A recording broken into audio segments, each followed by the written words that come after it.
Equation of trajectory जैसे paper में आएगा कि there is a projectile which is following an equation √3 into x minus 5 into x square.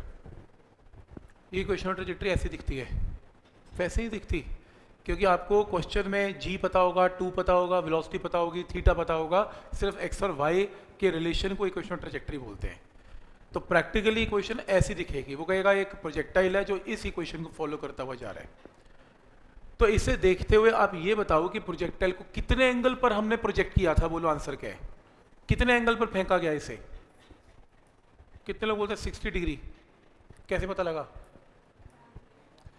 क्योंकि आप इसे अपने इक्वेशन ऑफ ट्रेजेक्ट्री को जो हमने याद करना पड़ेगा आपको, इसे आप इसके नीचे जरा लिखें और इसे कंपेयर करें। जब कंपेयर करोगे x का कोफिशिएंट और x का कोफिशिएंट तो क्या आएगा? tan theta is √3, theta is 60 degree, ऐसे आंसर आएंगे। तो न्यूमेरिकल जब आएगा तो इतनी बड़ी इक्वेशन नहीं है, न्यूमेरिकल में ये इक्वेशन है और आपको आपकी इक्वेशंस याद करनी पड़ेगी इक्वेशन ऑफ ट्रेजेक्ट्री, तो आप कंपैरिजन से आंसर निकाल पाएंगे, नहीं तो निकाल नहीं पाएंगे। तो याद करनी है वो। पहला पॉइंट क्लियर है यहाँ तक। दूसरा पॉइंट, कई बुक्स इक्वेशन ऑफ ट्रेजेक्ट्री ऐसे यूज नहीं करती, हम तो यूज करते हैं, हम ये भी यूज करते हैं और दूसरी इक्वेशन भी यूज करते हैं, और मॉडिफाइड इक्वेशन ऑफ ट्रेजेक्ट्री ये थी। ध्यान से देख लो पहले, इक्वेशन ऑफ ट्रेजेक्ट्री जो ऊपर हमने की वो स्कूल के अंदर एज इट इज आ सकती है प्रूफ करने को, तो इंपॉर्टेंट है, पर ये वाला प्रूफ नहीं आएगा, इसका सिर्फ फॉर्मूला याद करेंगे। हाँ वैसे आप लिखना चाहो तो लिख सकते हैं, पहले समझ लो क्या किया। इक्वेशन ऑफ ट्रेजेक्ट्री जो हमने की वो ये की, अभी मैंने प्रूफ किया, लेकिन इक्वेशन ऑफ ट्रेजेक्ट्री इसको अगर मैं मॉडिफाई करूं, मॉडिफाई करके ये भी इक्वेशन ऑफ ट्रेजेक्ट्री है। Where R is the range, ऐसे याद करो या ऐसे याद करो, बात एक ही है। देखो कैसे, जो हमने इक्वेशन ऑफ ट्रेजेक्ट्री की उसे लिख लो पहले, इसे लिख के x tan थीटा इसमें से कॉमन निकाल लो। आपको एक निकल रहा है कॉमन, इसमें से निकल गया, क्या आ गया? 1। एक्स स्क्वायर में से x कॉमन आ गया तो अकेला क्या बचा? x। पर यहाँ पर tan थीटा था ही नहीं, तो इसको डिवाइड करना पड़ा 1/tan थीटा।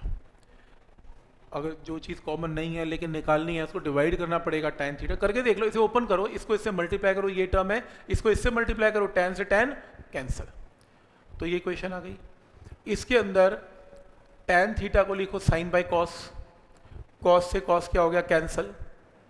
न्यूमिनेटर में कौन कौन सी टर्म्स चल रही है? न्यूमिनेटर में x चल रहा है, g चल रहा है, डिनोमिनेटर में 2 है, v स्क्वायर है, कॉस है और साइन है।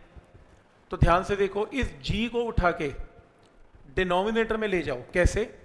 v स्क्वायर कॉस साइन तो है ही है, sorry 2v square cos sine तो है ही है, g को डिनोमिनेटर में लेके जाएंगे तो इसके भी नीचे आ जाएगा और x अकेला ऊपर बच गया। देखो ना, ये पूरी टर्म एज इट इज है, g जो न्यूमिनेटर में था तो इसके नीचे आ गया। 2 sin थीटा कॉस थीटा क्या होता है? Sine of 2 theta.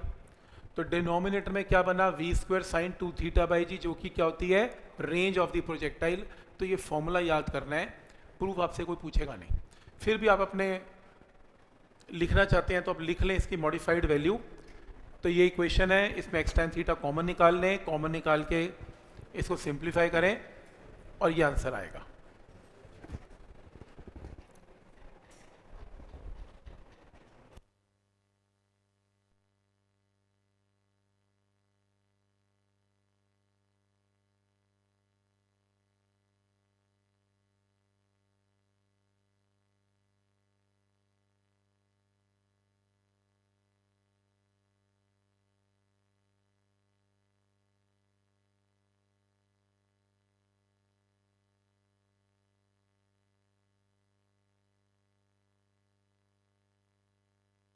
ना करो, मैं हमेशा बोलता हूँ अपने में रखो और हर सारे टॉपिक करके जाओ।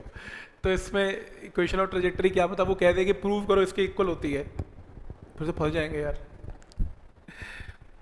चलो फिर भी कोई फंसने वाली बात नहीं है, इक्वेशन तो याद ही है, x tan थीटा कॉमन निकालना और कुछ करना नहीं है, इतना तो लगा ही दोगे मुझे पता है।